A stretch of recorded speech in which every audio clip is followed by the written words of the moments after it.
आज Vidya Bharati semi English school खुटनापूर शाळेतील वर्ग दुसरीची विद्यार्थिनी कुमारी कार्तिकी प्रकाश सारंग व वर्ग तिसरीतील विद्यार्थिनी प्रगती संजय कराळे या दोन्ही विद्यार्थिनींचा वाढदिवस शाळेमध्ये साजरा करण्यात आला।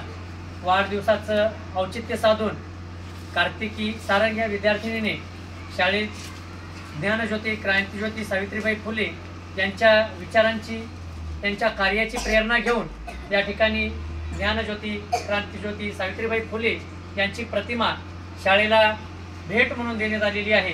खरंच एवढ्या लहान वयामध्ये या विचारांची जोपासना करणे अत्यंत महत्त्वाची गोष्ट आहे आणि ही विद्यार्थिनी सावित्रीबाईंचे विचार निश्चितच भविष्यामध्ये आत्मसात करेल या आशेसह आज कार्तिकीचा वाढदिवस या ठिकाणी संपन्न झाला। धन्यवाद।